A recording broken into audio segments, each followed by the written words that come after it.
Ya, Shalom, Bapak Ibu yang dikasih di Tuhan. Shalom. Ya, selamat malam, Bapak Halo, Ibu selamat yang di malam. dalam Zoom meeting malam hari ini, dan juga teman-teman yang dengan setia mengikuti dan mendengarkannya lewat live streaming melalui YouTube. Selamat malam.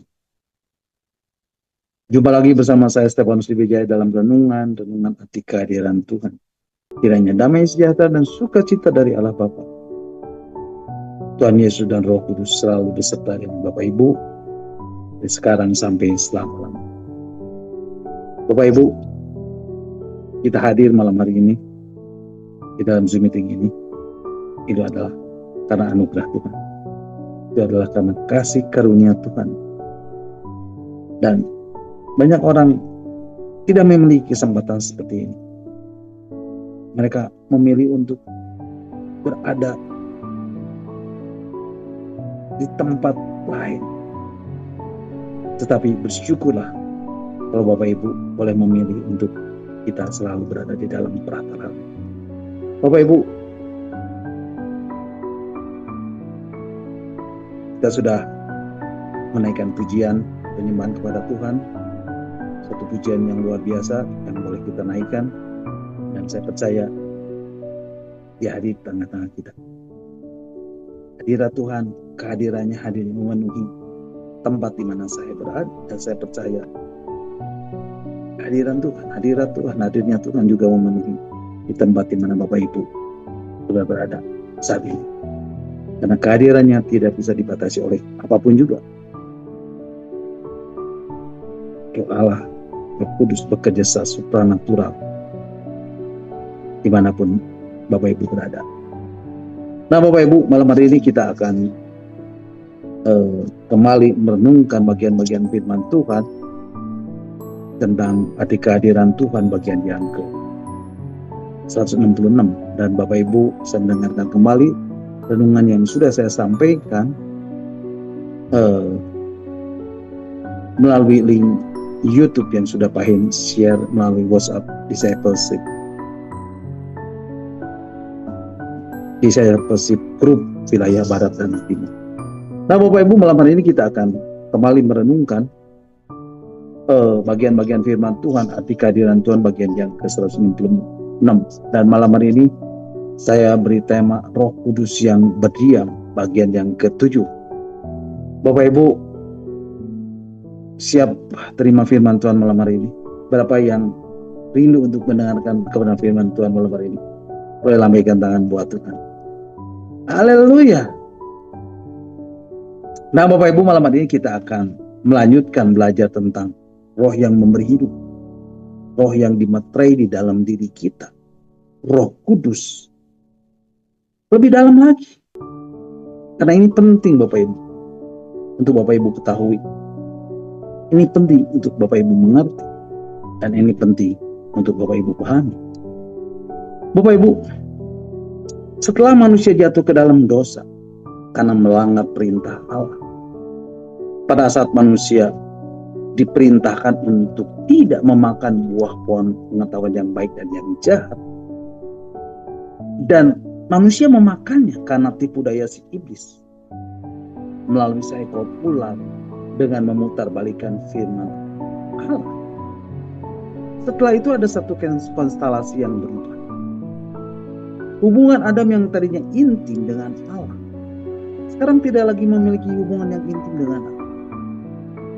Adam yang tadinya bergaul karib dengan Allah di dalam roh kemudian menjadi hilang, atau boleh dikatakan berkurang. Dan malam hari ini firman Tuhan yang saya mau sampaikan ini tidak lepas dari masalah manusia roh. Tidak lepas dengan iman dan kasih karunia. Tetapi lebih spesifiknya yaitu mengenai roh dan mengapa kasih karunia itu diperlukan. Karena ada sesuatu yang berkaitan dengan roh manusia, atau yang disebut dengan bahasa Yunani-nya adalah pneuma, yang sudah tidak lagi mempunyai kekuatan. Nah Bapak Ibu perhatikan, di dalam realitas kehidupan ini banyak orang yang bertanya, kenapa ya kok saya tuh begini? Kenapa saya masih begini? Kenapa? Kenapa? Nah, Bapak Ibu, ada hal yang menurut saya penting yang harus kita terima malam hari ini. Bahwa rupanya manusia yang rohnya sudah tidak mempunyai kekuatan, jiwanya itu berkeliaran. Dan dia mencoba untuk mengelolanya sedemikian rupa. Mencoba untuk mengendalikannya sedemikian rupa. Tapi sayangnya tempat dia berpegang tidak kuat. Nah, Bapak Ibu, ini menarik menurut saya. Bapak Ibu perhatikan, di dalam kehidupan ini, kita semua pernah mengenyam dunia pendidikan, betul? Nah, di dalam dunia pendidikan, sering kita dihadapkan dengan pertanyaan, bagaimana cara kita mendidik? Bagaimana caranya kita mengajar seseorang? Dan yang sering kita temukan adalah, kenapa membentuk karakter orang itu tidak mudah? Karena tentu saja ini berkaitan dengan pikiran, dengan pola pikir yang mengendalikan emosi. Kenapa itu tidak mudah? Dan saya menemukan satu kebenaran di sini. Ini semua disebabkan karena rohnya sudah tidak lagi mempunyai kekuatan. Di dalam bahasa Alkitabnya dikatakan rohnya penurut. Tidak punya power. Tidak punya kekuatan. Tidak punya kuasa. Nah, Bapak Ibu, malam hari ini kita akan belajar lebih dalam lagi tentang roh manusia ini. Tentang roh manusia yang hidup atau roh manusia yang dibangkitkan. Roh manusia yang kemudian menjadi kuat kembali. Sehingga kita kemudian dapat berdoa di dalam roh. Memuji dan menyembah di dalam roh. Seperti yang seringkali Paulus katakan, aku berdoa di dalam roh. Dan tidak sedang berdoa di dalam dengan akal budiku. Ini artinya apa, Bapak Ibu? Artinya doanya itu tidak terucap di lidah. Bukan dengan kata-kata yang dapat dimengerti oleh pikiran. Tetapi dia sedang berdoa dan tidak bisa dimengerti oleh pikiran. Jadi memang ada doa, berdoa di dalam roh. Memuji dan menyembah, mengucap syukur di dalam roh. Artinya tidak dapat dimengerti oleh pikiran. Dan ini yang disebut berbahasa. Sedangkan berbahasa lidah, kata-kata yang keluar dari lidah, itu dapat dimengerti oleh pikiran. Jadi Bapak Ibu, berbahasa roh itu, apa yang keluar dari lidah, tidak dapat dimengerti oleh pikiran. Oleh sebab itu Rasul berkata, rohlah yang menolong kita untuk berdoa kepada Bapa.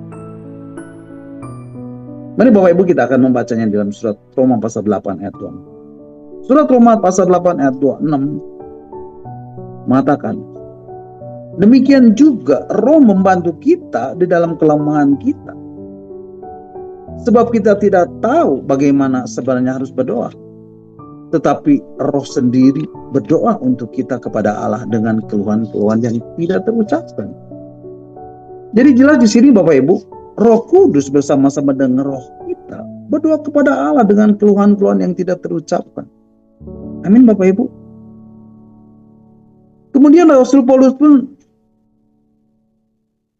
mendapat penguatan bahwa Bapa berkata kepadanya, roh Allah berkata kepada dia, cukuplah kasih karunia-Ku bagimu. Yaitu ketika Rasul Paulus mendapat duri di dalam daging. Sebab justru dalam kelemahanlah kuasaku menjadi sempurna. Mari Bapak Ibu kita akan baca di dalam surat 2 Korintus pasal 12 ayat 9. Surat 2 Korintus pasal 12 ayat 9.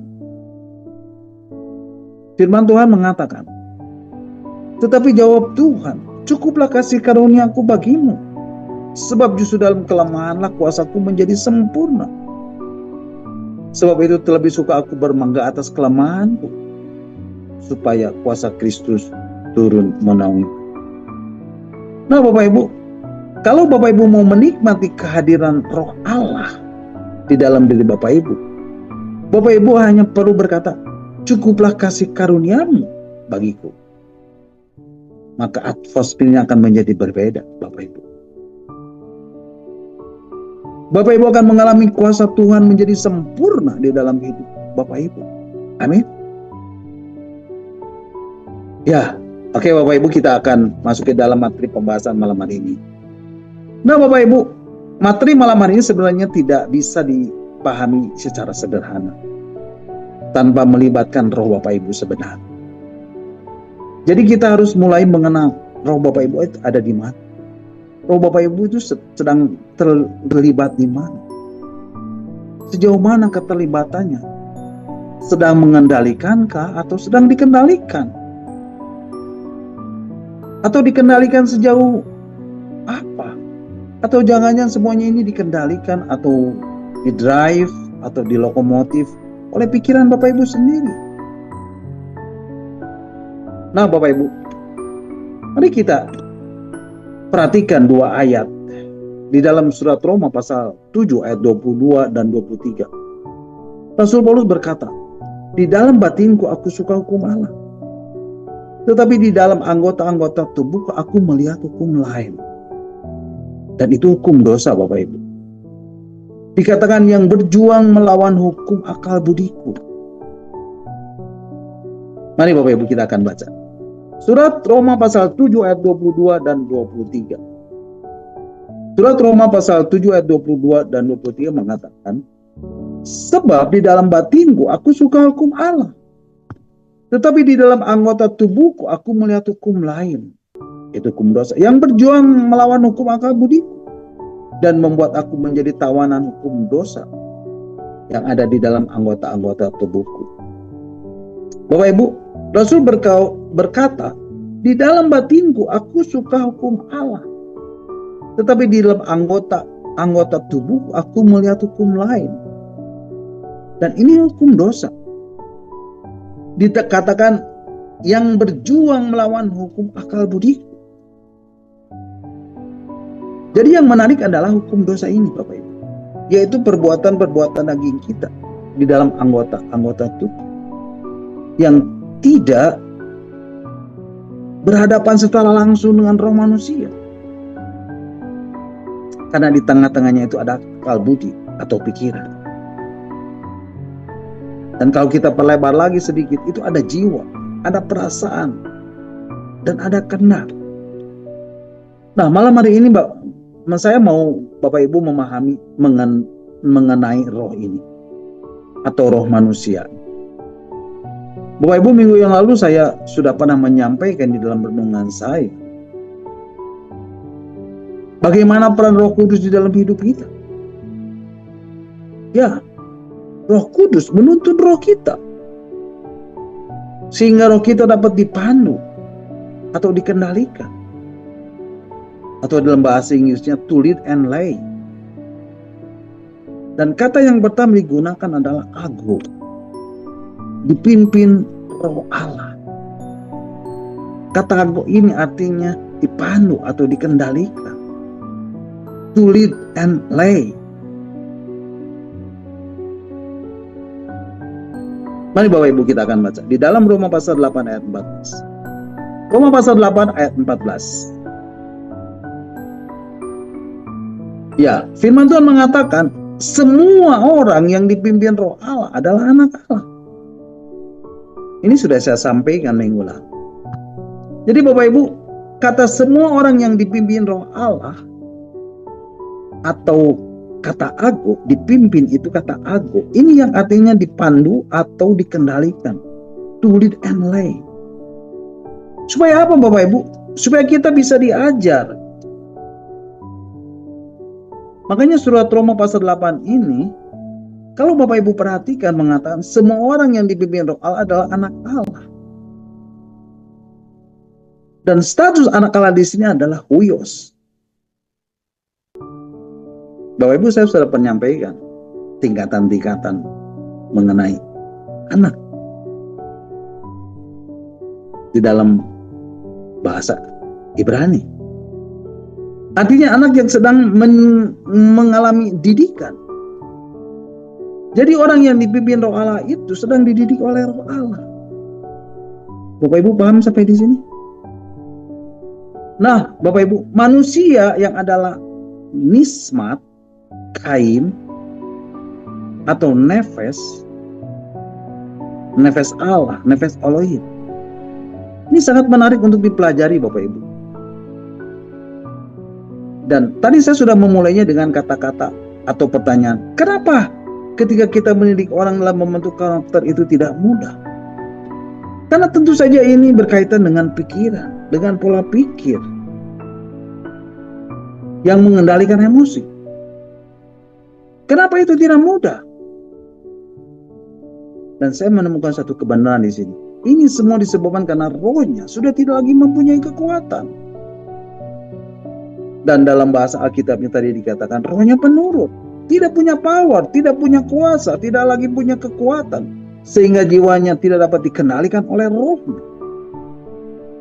Nah Bapak Ibu, roh Adam sebelum jatuh ke dalam dosa itu roh Allah. Betul? Firman Tuhan mengatakan di dalam Kejadian pasal 2 ayat 7. Mari Bapak Ibu kita akan baca. Kejadian pasal 2 ayat 7. Firman Tuhan mengatakan, ketika itulah Tuhan Allah membentuk manusia itu dari debu dan tanah dan menghembuskan nafas hidup ke dalam hidung. Demikianlah manusia itu menjadi makhluk hidup. Bapak Ibu perhatikan, Allah menghembuskan nafas nismat kain ke dalam hidungnya. Demikianlah manusia itu menjadi makhluk yang hidup. Dan ia adalah Adam yang pertama. Bapak Ibu, ketika manusia berada di Taman Eden, manusia dicobai oleh iblis melalui Hawa. Dan akhirnya Adam jatuh ke dalam dosa. Tetapi Bapak Ibu, di dalam perjanjian baru, Rasul Paulus berkata, ada Adam yang kedua, yaitu Yesus. Dan di dalam Adam yang kedua ini, yaitu Yesus, ada roh Yesus, ada juga roh Allah. Tetapi Bapak Ibu, ketika dicobai oleh iblis, dia tidak jatuh, tetapi menang atas segala pencobaan. Nah Bapak Ibu, ini penting untuk kita pelajari di dalam kehidupan kita sehari-hari. Karena kita setiap hari terus bergumul di dalam segala pencobaan. Betul? Di dalam surat Roma pasal 7 ayat 21 sampai 24. Rasul Paulus mengatakan, mari Bapak Ibu kita akan baca. Roma pasal 7 ayat 21 sampai 24 dikatakan, demikianlah aku dapati hukum ini. Jika aku menghendaki berbuat apa yang baik, yang jahat itu ada padaku. Sebab di dalam batinku aku suka akan hukum Allah. Tetapi di dalam anggota-anggota tubuhku aku melihat hukum lain yang berjuang melawan hukum akal budiku dan membuat aku menjadi tawanan hukum dosa yang ada di dalam anggota-anggota tubuhku. Ayat 24. Aku manusia celaka. Siapakah yang akan melepaskan aku dari tubuh maut ini? Bapak Ibu perhatikan. Rasul Paulus terus bergumul di dalam hidupnya. Sampai akhirnya dia berkata di ayat 24, aku ini manusia celaka. Jadi Rasul Paulus tahu, dia tahu harus keluar dari pergumulan hidup. Tapi bagaimana caranya? Kenapa Rasul Paulus tidak bisa keluar? Karena ia ada di dalam tubuh yang fana. Dan di dalam tubuh yang fana ini, yaitu melalui anggota-anggota tubuhnya, ada hukum lain, yaitu hukum dosa. Dan menjadi tawanan hukum dosa. Tetapi Bapak Ibu, Roh Kudus membawa dia untuk lepas dari hukum dosa dan hukum maut. Dan ini yang disebut hukum roh atau hukum roh kehidupan. Yaitu Roh Kudus datang dicurahkan untuk membawa dia untuk lepas dari hukum dosa dan hukum maut. Bapak Ibu, di sini dikatakan membawa, dan ini kata yang paling umum, karena di dalamnya ada kata ditenggelamkan, artinya dibaptis. Kemudian ada kata diperlengkapi, artinya dipenuhi. Kemudian ada kata hidup oleh, artinya terus-menerus berjalan dan memberikan diri. Kemudian ada kata dipandu, dikendalikan, to lead and lay. Dan yang terakhir ada kata seirama. Barulah roh manusia ini dikatakan conform, atau sesuai, atau seirama dengan Roh Kudus.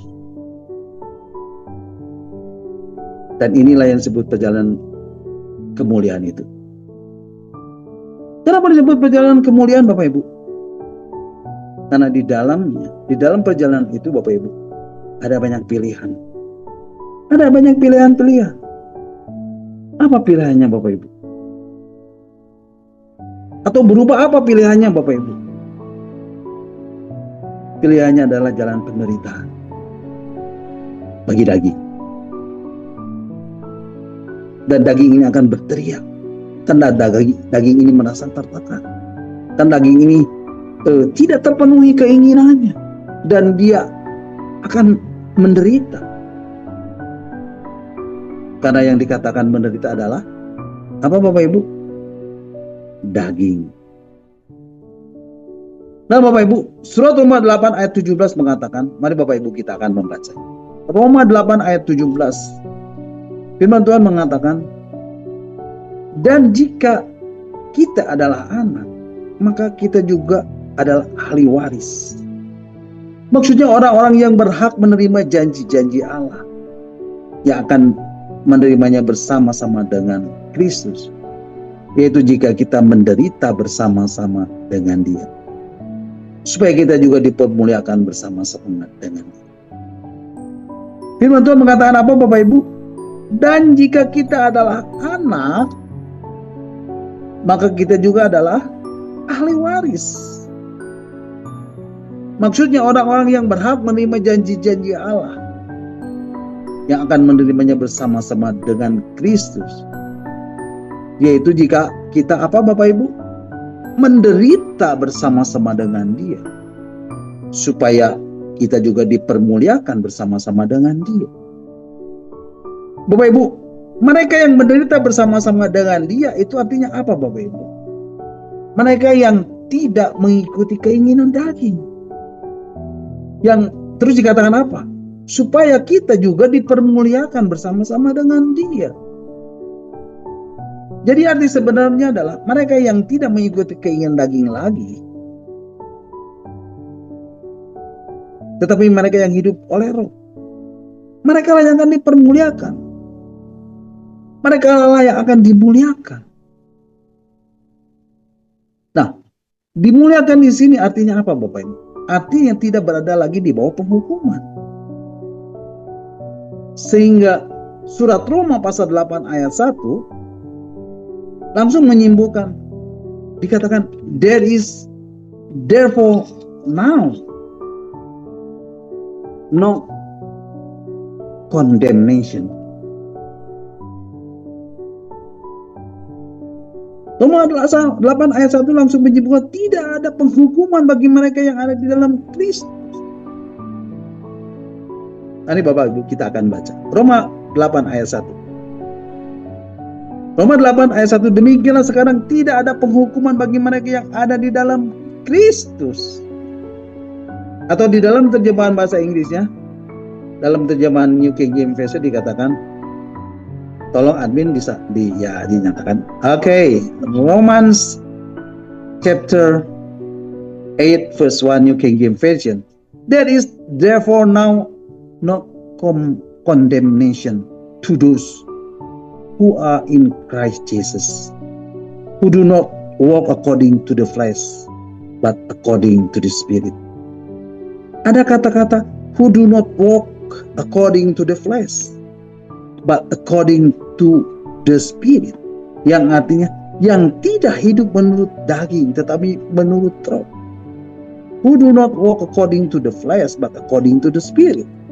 Jadi kalimat lengkapnya Roma 8 ini berbunyi seperti ini. Demikianlah sekarang tidak ada penghukuman bagi mereka yang ada di dalam Kristus Yesus. Mereka yang tidak hidup menurut daging tetapi menurut Roh. Nah, Bapak Ibu, mereka lah yang akan dipermuliakan. Mereka lah akan yang dimuliakan. Tetapi Bapak Ibu, semua ini harus melalui satu proses. satu dinamika yang terjadi di dalam kehidupan manusia dan yang harus diselesaikan supaya genap. Di sini dipakai kata genap. Tetapi di bagian lain di dalam Alkitab, di dalam kitab Wahyu Allah yang disampaikan kepada Yesus Kristus yang dinyatakan di dalam penglihatan Rasul Yohanes, dipakai kata barang siapa menang. Mari Bapak Ibu kita akan membacanya di dalam kitab Wahyu pasal 2 ayat 7b dan kitab Wahyu pasal 3 ayat 5. Kitab Wahyu pasal 2 ayat 7b mengatakan, barang siapa menang, dia akan kuberi makan dari pohon kehidupan yang ada di Taman Firdaus. Kemudian Wahyu pasal 3 ayat 5 mengatakan, barang siapa menang, ia akan dikenakan pakaian putih yang demikian.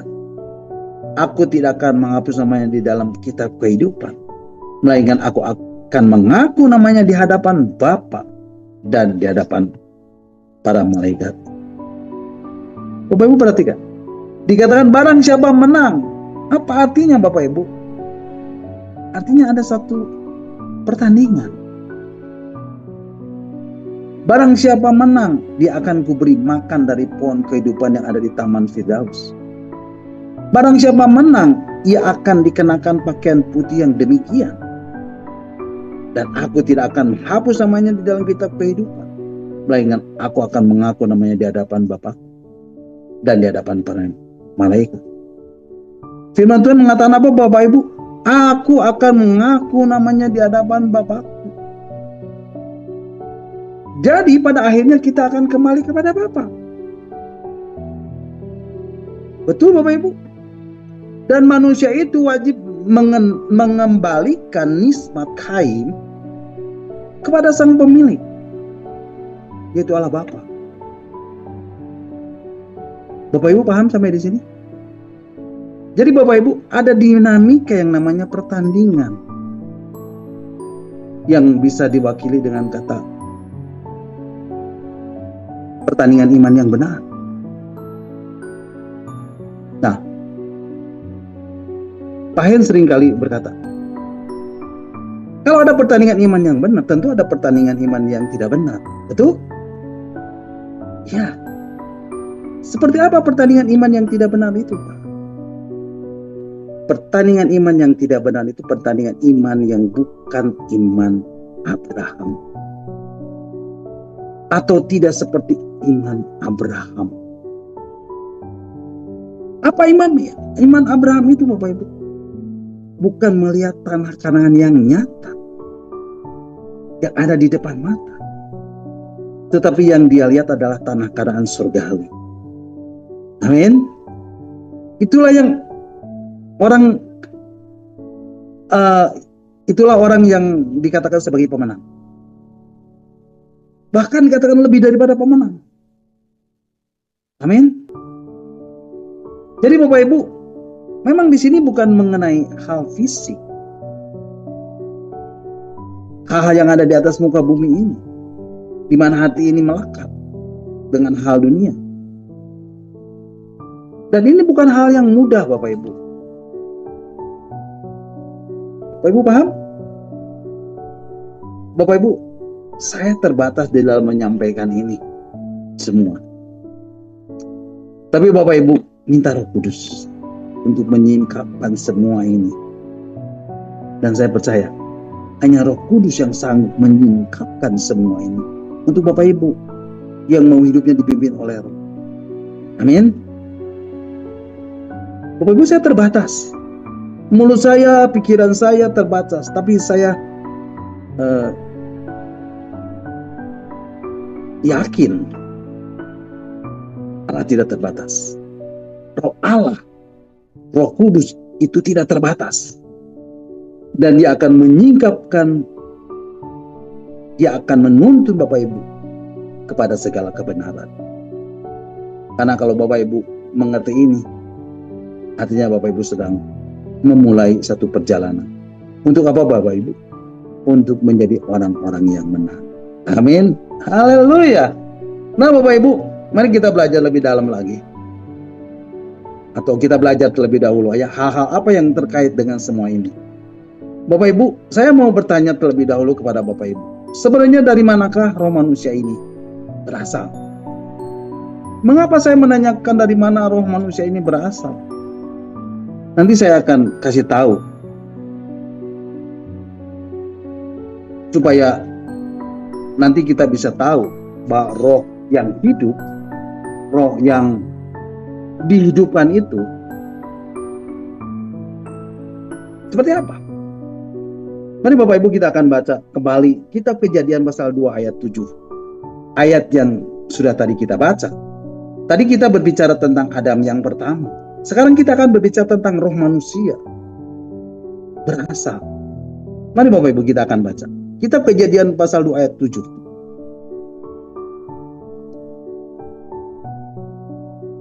Ya, kitab Kejadian pasal 2 ayat yang ke-7. Demikianlah firman Tuhan. Ketika itulah Tuhan membentuk manusia itu dari debu tanah dan menghembuskan nafas hidup ke dalam hidungnya. Demikian manusia itu menjadi makhluk hidup. Perhatikan Bapak Ibu. Jadi Bapak Ibu, Tuhan Allah di dalam bahasa Ibrani-nya dikatakan Yehovah Elohim.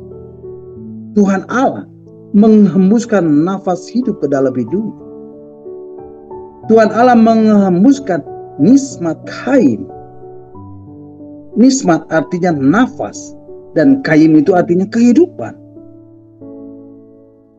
Nismat kaim artinya nafas kehidupan atau nafas hidup atau the breath of life. Nah Bapak Ibu, sekarang Bapak Ibu harus paham. Kalau saya mengatakan nismat kaim, ini adalah nafas hidup. Jadi Bapak Ibu, dari mana roh manusia ini berasal? Roh manusia itu datangnya dari Tuhan Allah. Dari Yehovah Elohim. Tetapi pertanyaan selanjutnya adalah, bagaimana dengan Hawa? Dari mana roh itu berasal? Mari Bapak Ibu kita akan baca. Kejadian pasal 2 ayat 21 sampai 23. Kejadian pasal 2 ayat 21, 22 dan 23. Iya, Kejadian pasal 2 ayat 21, 22 dan 23 mengatakan, lalu Tuhan Allah membuat manusia itu tidur nyenyak. Ketika ia tidur, Tuhan Allah mengambil salah satu rusuk daripadanya, lalu menutup tempat itu dengan daging. Ayat 22, dan dari rusuk yang diambil Tuhan Allah dari manusia itu, dibangunnyalah seorang perempuan, lalu dibawanya kepada manusia itu. Ayat 23, lalu berkatalah manusia itu, inilah dia, tulang dari tulangku dan daging dari daging. Ia akan dinamai perempuan, sebab ia diambil dari laki-laki. Bapak Ibu, siapa yang menamai manusia kedua ini selain manusia laki-laki itu? Siapa yang menamainya? Tuhan Allah. Ia akan dinamai perempuan, sebab ia diambil dari laki-laki. Jadi Bapak Ibu,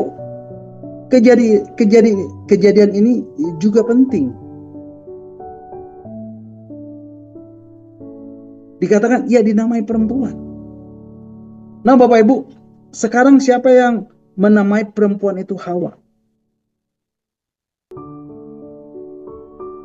Adam. Mengapa Adam memberi nama Hawa kepada istrinya, Bapak Ibu? Sebab ialah yang menjadi ibu semua yang hidup.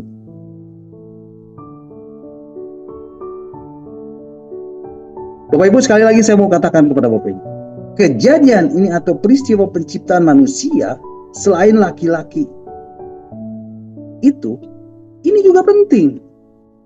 Dikatakan ia akan dinamai perempuan.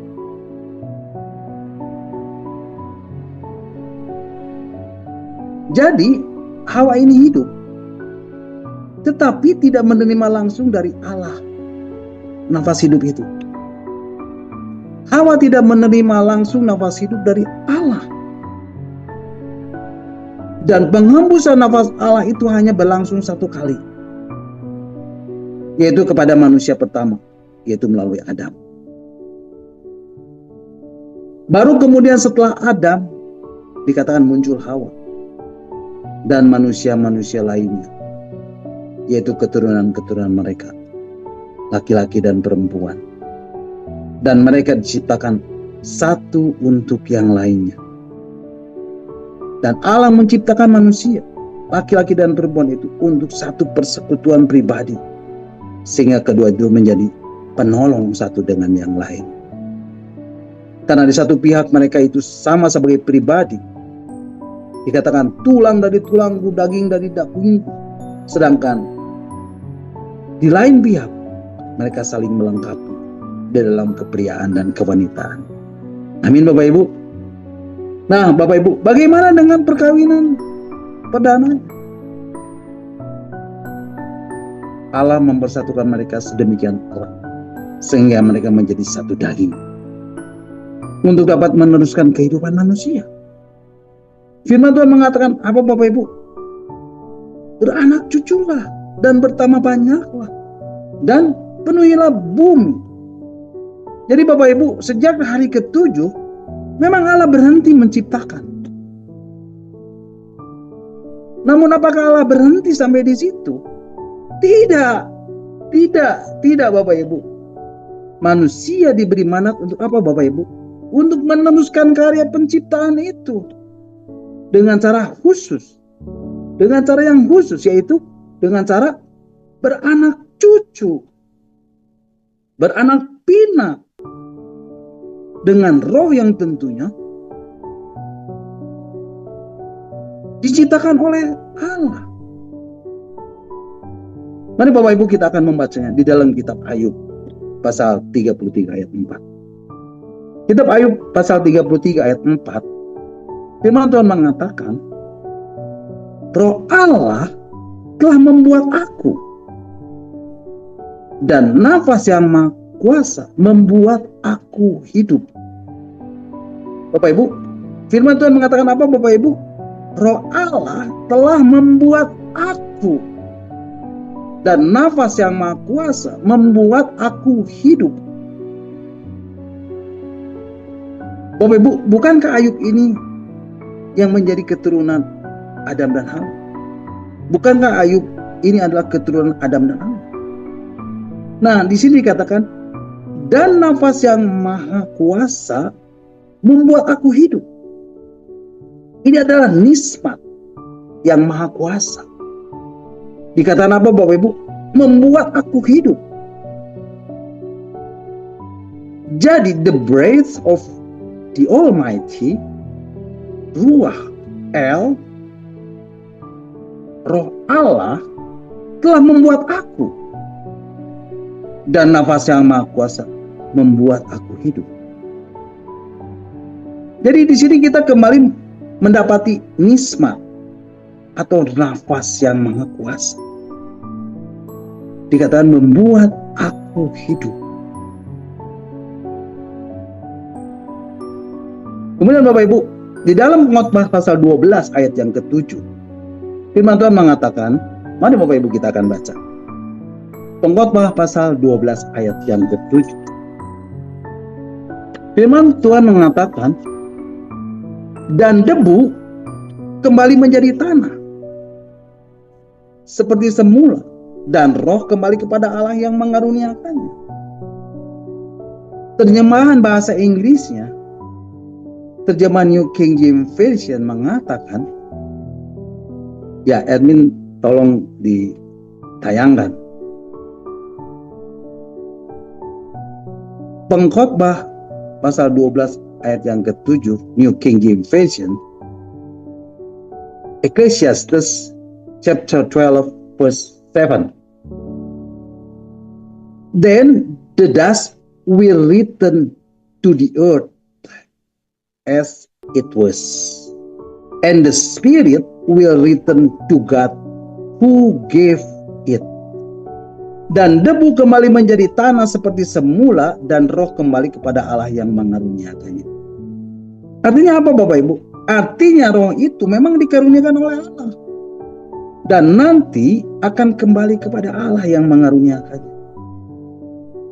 Jadi Bapak Ibu, kita dapat simpulkan di sini bahwa roh manusia itu berasal dari Allah, dan nanti akan kembali kepada Allah. Nah Bapak Ibu, manusia yang lahir dari bayi dan menjadi dewasa itu memiliki 3 unsur, atau disebut juga trikotomi, yaitu tubuh, jiwa, dan roh. Bapak Ibu, di dalam bahasa Ibrani, yaitu bahasa yang dipakai di dalam Perjanjian Lama, tubuh ini disebut basar, jiwa disebut nefesi, dan roh disebut ruah. Kemudian di dalam bahasa Yunani, bahasa yang dipakai di dalam Perjanjian Baru, tubuh ini disebut sark atau soma, jiwa ini disebut suke, dan roh disebut pneuma.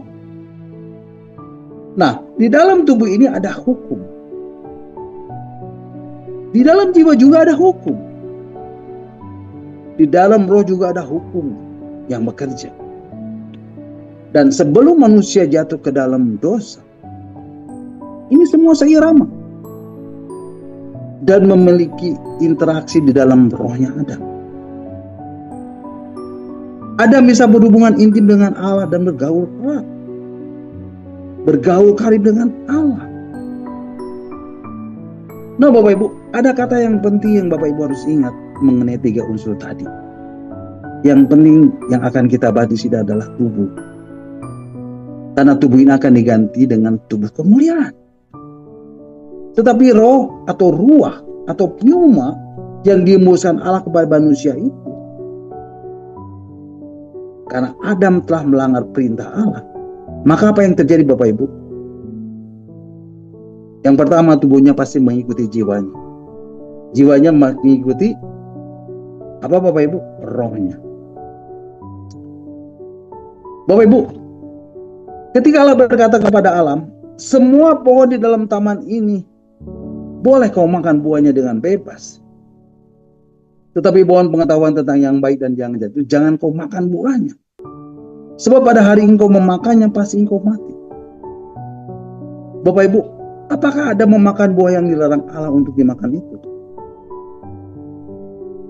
Ya, Adam ikut memakan buah yang dilarang oleh Allah untuk dimakan. Itu artinya apa Bapak Ibu? Adam melanggar perintah Allah. Dan pelanggaran ini disebut dosa. Nah, pada saat Adam melanggar Bapak Ibu, pada saat Adam melawan perintah Allah, pada saat Adam tidak taat kepada perintah Allah, yang dipertanyakan adalah, kenapa Adam sampai tidak mempunyai kekuatan untuk tidak melanggar perintah Allah? Padahal rohnya Adam berasal dari roh. Kenapa Bapak Ibu? Kenapa? Ini penting untuk kita ketahui Bapak Ibu. Bapak Ibu, mari kita bandingkan dengan Adam yang kedua, yaitu Yesus Kristus. Ketika dicobai di dalam Injil Matius pasal 4 ayat 1 sampai 11.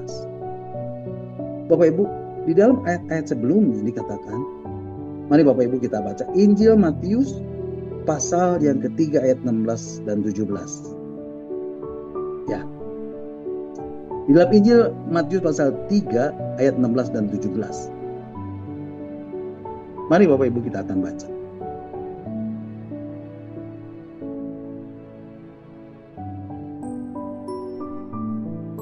Injil Matius pasal 3 ayat 16 dan 17, firman Tuhan mengatakan, sesudah dibaptis Yesus segera keluar dari air, dan pada waktu itu juga langit terbuka dan ia melihat roh Allah seperti burung merpati turun ke atas.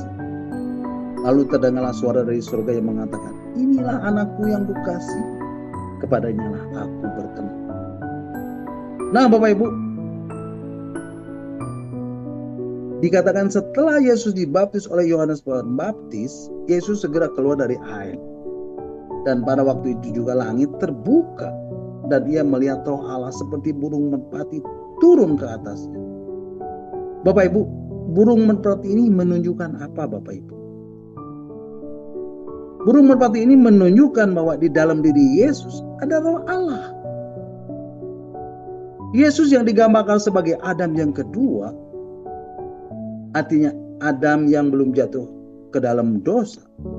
Ini paralel dengan Adam yang pertama yang belum jatuh ke dalam dosa. Dan ketika Yesus dicoba oleh iblis, dan tentunya iblis yang sama dengan yang ada di Taman Eden Bapak Ibu, yaitu Lucifer, ular tua, disebut naga besar. Tapi Yesus, Adam kedua ini tidak jatuh ke dalam dosa. Tidak jatuh dalam dosa Bapak Ibu. Nah, di sini saya mau paralelkan. Ada roh Allah dengan Adam pertama dan ada juga roh Allah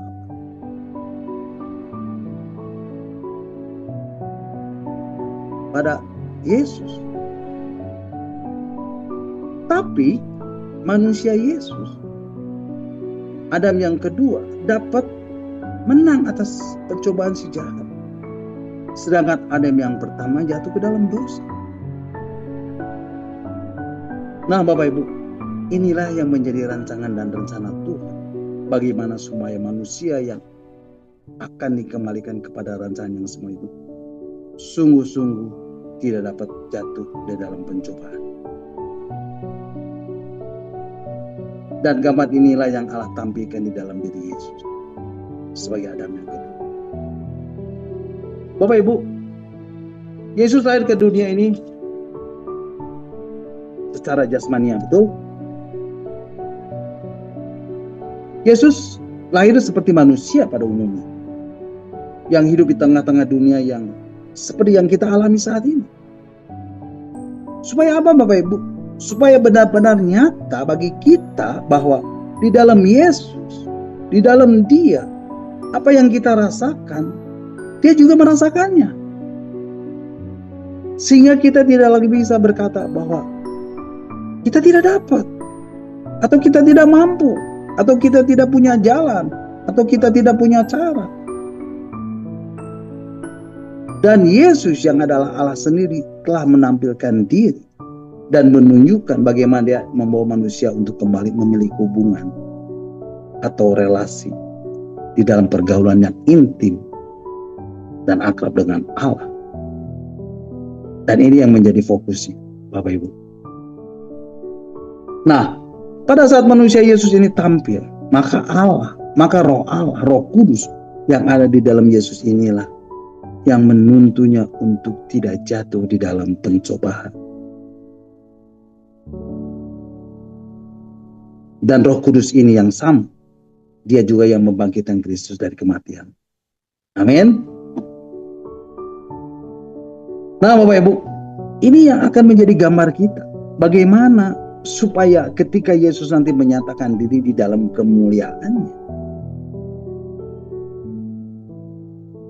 manusia yang mengikutinya juga menjadi serupa dengan Kristus. Dan juga turut di dalam kemuliaannya. Tapi bagaimana caranya Bapak Ibu? Dengan cara bahwa tiga unsur manusia itu, tubuh, jiwa, dan rohnya harus diperbaharui. Itu caranya. Tubuh yang pada ini harus jelas. Tubuh yang pada ini jelas. Sudah jelas akan hancur. Dan nanti akan diberikan tubuh kemuliaan. Amin. Tetapi roh akan kembali dan jiwa akan menyertai roh. Nah, roh dan jiwa yang seperti apa yang kemudian mendapat tubuh kemuliaan saat kembali kepada Bapa? Itu adalah roh dan jiwa yang telah diperbaharui. Ya, roh dan jiwa yang telah diperbaharui. Ada tubuh yang akan menerima tubuh kemuliaan. Dan kita tidak bisa mengusahakan itu. Tetapi Bapak Ibu nanti akan diberikan tubuh kemuliaan. Setiap orang yang dibangkitkan bersama-sama dengan kedatangan Kristus, dan dia akan diberi tubuh kemuliaan. Karena ketika Kristus datang, maka orang-orang mati akan dibangkitkan dan orang-orang hidup akan diubah sekejap mata untuk menerima tubuh kemuliaan. Nah, bagi orang-orang yang apa Bapak Ibu? Yang diberi tubuh kemuliaan, itu bagi orang-orang yang menang. Karena orang-orang yang roh dan jiwanya tidak berjumpa dengan Yesus di awan-awan, mereka akan tetap mati. Dan mereka akan bangkit nanti pada saat penghukuman terakhir, yaitu penghakiman tatah putih. Baru mereka bangkit.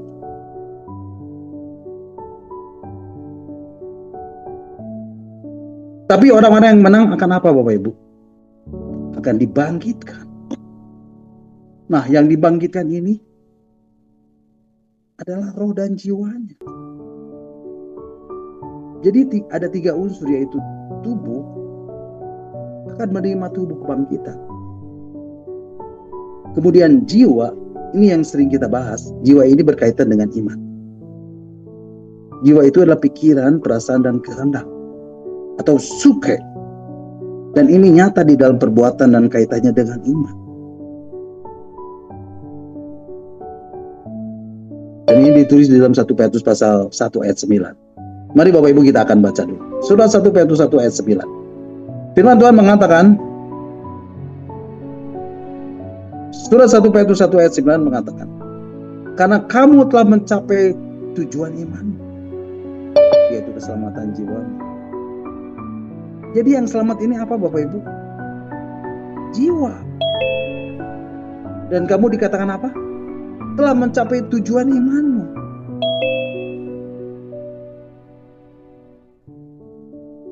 Bapak Ibu, apa yang menjadi tujuan iman Bapak Ibu?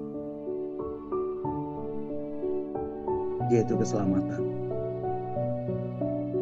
Keselamatan apa Bapak Ibu? Keselamatan jiwa. Tetapi Bapak Ibu, yang terpenting dari semua ini adalah rohnya.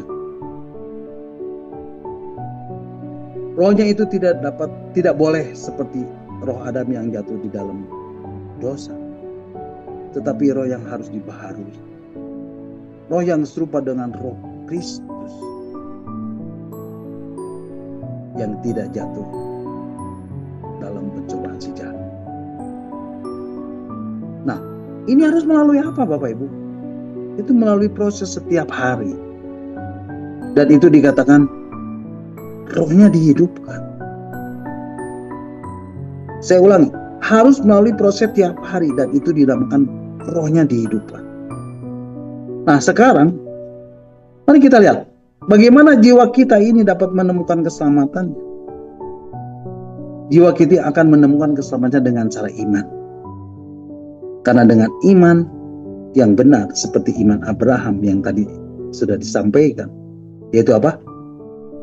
Jiwanya, pikirannya, perasaan, kehendaknya tidak melekat lagi di bumi, tetapi yang berlabuh ke tanah air surgawi. Jadi karakternya itu harus terus dilatih untuk terpisah dari dunia. Mengikuti apa yang Allah kehendaki. Mengikuti apa yang Allah senangi. Apa yang menyenangkan hati Allah. Apa yang menyukakan hati Allah. Pikirannya dan perasaannya tidak lagi melekat kepada hal-hal dunia. Itulah yang disebut dengan orang yang mengumpulkan harta dari surga. Yaitu orang-orang yang bisa melepaskan diri dari apa Bapak Ibu? Dari segala sesuatu. Untuk apa Bapak Ibu? Untuk kemudian memberikan dirinya dengan rela untuk dibentuk. Pikirannya, perasaannya dibentuk. Dan itu melalui apa Bapak Ibu? Melalui logos. Firman yang kita baca dan yang kita dengar. Melalui understanding atau perkataan-perkataan, atau melalui rema. Peristiwa-peristiwa yang kita alami di dalam hidup, yang kemudian menjadi iman. Surat Roma pasal 10 ayat 17 mengatakan, mari Bapak Ibu kita akan baca. Surat Roma pasal 10 ayat 17. Demikianlah firman Tuhan. Dikatakan, jadi, ya, Roma pasal yang ke-10 ayat 17. Firman Tuhan mengatakan, jadi iman timbul dari pendengar dan pendengaran oleh firman Kristus. Bapak Ibu, iman timbul dari apa? Dari pendengaran. Dan pendengaran oleh apa Bapak Ibu? Oleh firman Kristus. Rema. Atau Kristo. Dari perkataan-perkataan Kristus. Supaya apa Bapak Ibu? Supaya ada roh yang memimpin. Roh Kudus memimpin kita untuk kemudian apa Bapak Ibu? Setiap hari berjalan dalam roh. Sehingga kita tidak lagi mengikuti keinginan daging. Artinya tidak lagi mengikuti keinginan-keinginan yang menyenangkan dunia. Tetapi yang mengikuti keinginan roh yang menyenangkan hati Bapa. Sehingga akhirnya apa Bapak Ibu? Karakter kita terbentuk. Tapi tahukah Bapak Ibu bahwa perkataan-perkataan rema itu juga menghidupkan roh? Mari Bapak Ibu kita akan baca. Di dalam Injil Yohanes pasal 6 ayat 63. Injil Yohanes pasal 6 ayat 63 mengatakan, rohlah yang memberi hidup. Daging sama sekali tidak berguna. Perkataan-perkataan yang kukatakan kepadamu adalah roh dan hidup. Jadi Bapak Ibu, roh manusia yang tidak lagi memiliki kekuatan, yang tidak lagi memiliki power, yang tidak lagi memiliki kuasa itu tidak mampu untuk mengendalikan jiwanya, sehingga jiwanya menjadi liar. Bapak Ibu, manusia yang rohnya tidak mampu untuk mengendalikan jiwanya, manusia yang rohnya belum memiliki kekuatan, belum memiliki power, belum memiliki kuasa, tidak akan mampu untuk mengendalikan jiwanya. Oleh sebab itu kita harus terus memperbaharui roh kita. Bagaimana caranya Pak? Caranya ini Bapak Ibu. Dikatakan rohlah yang memberi hidup. Daging sama sekali tidak berguna. Perkataan-perkataan yang kukatakan kepadamu adalah roh dan hidup. Jadi firman itu, logos itu penting. Dan perkataan-perkataan yang kukatakan kepadamu itu rema. Itu adalah roh dan hidup. Dan itu yang akan menghidupkan roh kita. Amin. Nah sekarang Bapak Ibu, perhatikan. Kalau kita berbicara karakter, itu berarti kita berbicara tentang pikiran, perasaan, dan kehendak. Dan itu jiwa, itu suke. Dan banyak orang berfokus di sini. Dan jarang orang memperhatikan mengenai rohnya. Nah, ini yang menjadi salah satu masalah. Kenapa Adam kedua, Yesus Kristus tidak jatuh ke dalam pencobaan. Dia lolos dari Lucifer, si ular tua, naga besar itu. Mari Bapak Ibu kita analogikan bahwa pikiran perasaan kita harus dituntun oleh kebenaran. Ya, dan itu yang disebut iman. Dan tujuan iman kita itu jiwa. Dan iman yang kita jadikan tujuan kita itu timbul dari firman. Dari perkataan-perkataan Kristus, dari rema. Jadi betul rema ini membangkitkan iman. Dan iman inilah yang menuntun pikiran, perasaan, dan kehendak kita kepada keselamatan. Apa itu maksudnya Pak? Maksudnya adalah roh itu bekerja membawa orang, menuntun orang ke dalam kebenaran firman atau rema. Yaitu untuk mencapai keselamatan jiwa. Dan roh yang sama juga yang membawa firman ini, perkataan ini, untuk menghidupkan rohnya. Jadi bukan hanya jiwanya.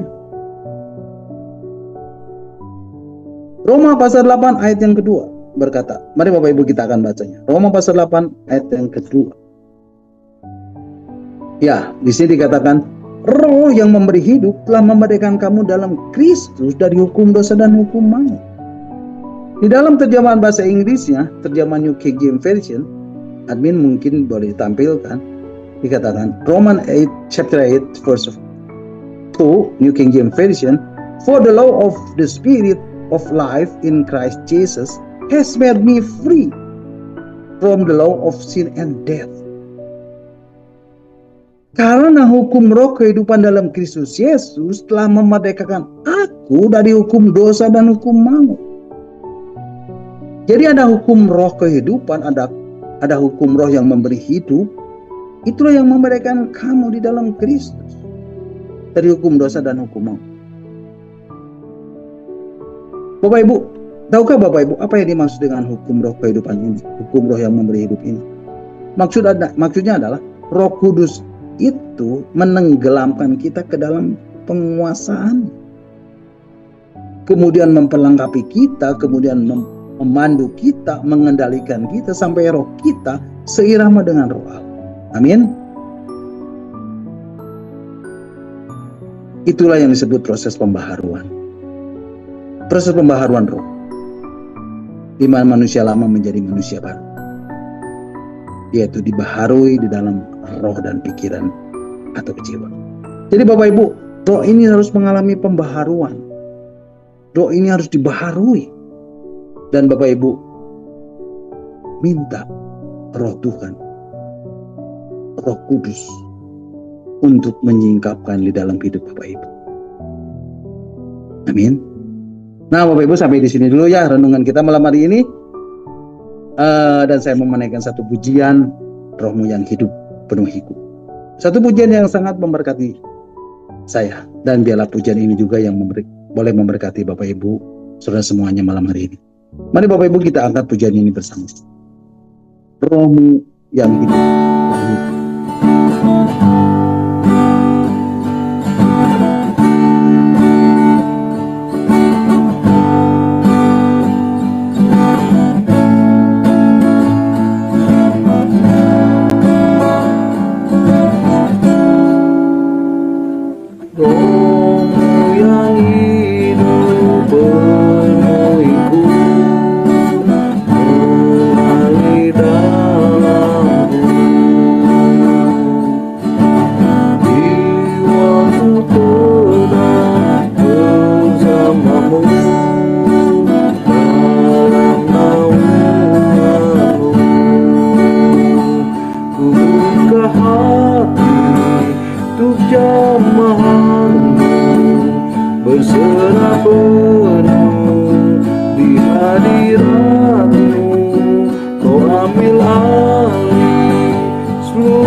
Di hadamu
penuh di hadirat-Mu.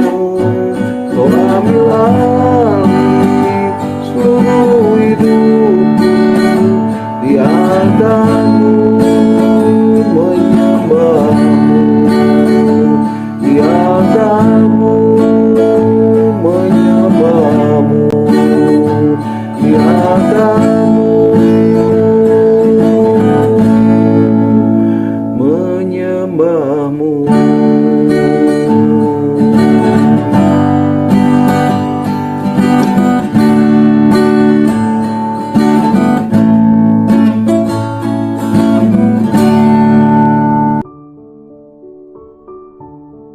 Amin. Haleluya, terpujilah Tuhan. Bapak Ibu, sampai di sini dulu renungan kita malam hari ini, dan Bapak Ibu bisa mengikuti dan mendengarkan kembali renungan-renungan yang saya sampaikan minggu depan di dalam Zoom meeting Evangelist Planner ini. Dan saya percaya setiap firman Tuhan, setiap kebenaran ini akan mengubah hidup Bapak Ibu saudara saya. Adalah firman yang hidup, adalah firman yang kuat, adalah firman yang tajam yang menembus setiap dimensi kehidupan. Apapun sekalipun, walaupun bagaimanapun hidup Bapak Ibu, saudara dan saya. Dan percayalah, ketika Bapak Ibu, saudara dan saya mencari kerajaan dan kebenarannya, maka semuanya akan ditambahkan padamu. Amin. God bless you all. Mari Bapak Ibu, kita akan tundukkan kepala dan kita akan berdoa untuk renungan yang sudah saya sampaikan dan sudah kita dengar.